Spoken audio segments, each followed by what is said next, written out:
The Soybean School on RealAgriculture.com is brought to you by Pride Seeds, Nodulator Pro, and Cruiser Max Vibrance Beans.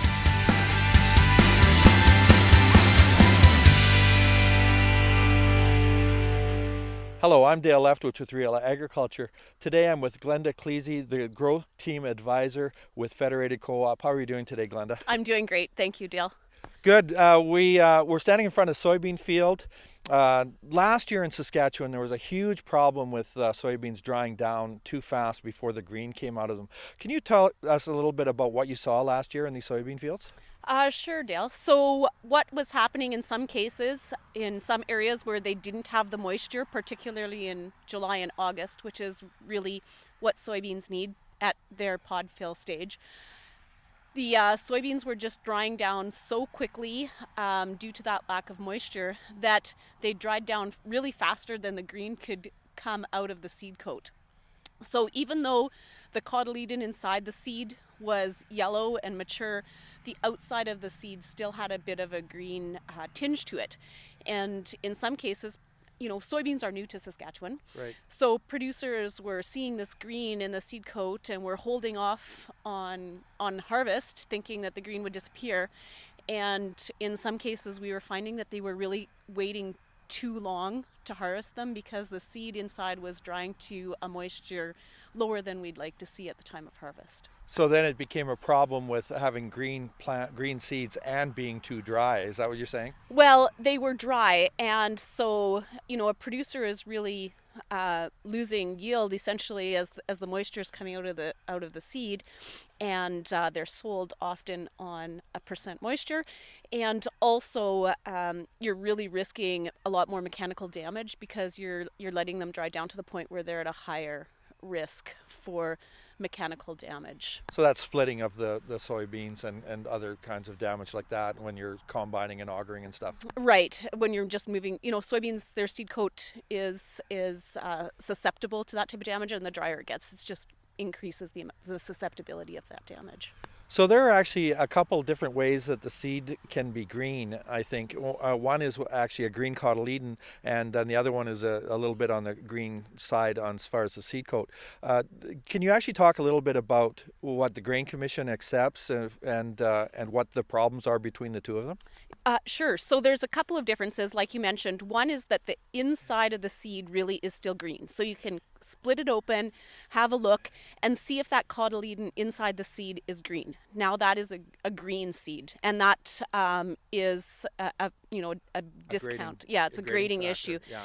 You can also have a tinge of green in the seed coat, but when you split it open, inside the cotyledon is yellow or mature, and so it's not susceptible to that same level of downgrading.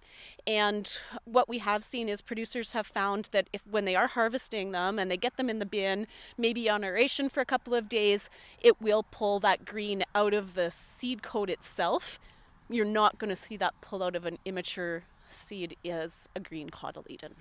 So if there hasn't been enough rain in the fall and the seed does not mature to the right stage, then that's not going to change in the bin. That's correct. Yeah, you might see some shriveling, some drying, and certainly the moisture is going to come out of them, but it's not the same situation as a mature seed with a green seed coat.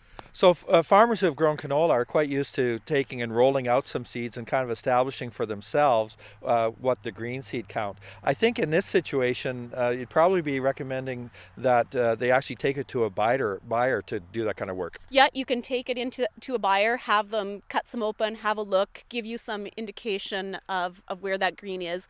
The other thing is important is understanding the moisture level in your seed, and in my opinion, making sure you're really getting them off at the right moisture and not letting them dry down too much.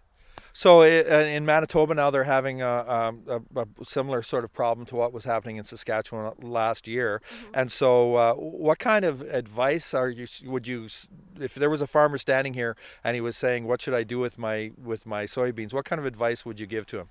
Well, I would, have a look with him at the field. Okay. Pull off some pods, look at some of the seed inside, split some open, see what we're seeing randomly throughout the field, and test moisture and maybe, like we mentioned before, take them into your buyer, see what they're saying. You can even send samples in to the Grain Commission, and they can do so. They have color charts. They can do some testing for you and get some information back to you. Again, if your crop is really at that critical moisture level, though, you want to make sure you're able to react fairly quickly, and you're not having a long gap to get that type of information back where you may be, getting too low on the moisture level. So the obvious kind of thing is you're looking at your plant and the seeds are too green, but I guess what you're kind of saying is that people get mesmerized by one thing, and they have to realize the overall quality and the return on their soybeans is reliant on a few different factors, right? Yes. So if your crop isn't ready, if it's still quite green, if it needs time to mature, then it's certainly important to leave it standing in the field. Soybeans are great for being able to stand late into the fall. So it's, the longer you can let them stand, if they're not ready, that's a great thing. If they're ready, they're at the right moisture level to go, you may be losing more profitability by leaving them stand longer just because you see a hint of green in the seed coat. Okay, well, I just want to thank Glenda Cleese for being with us today and talking about soybeans. I hope that your harvest is good this year, Glenda. Thank you very much, Dale. I think we all hope so. Yeah, okay, good.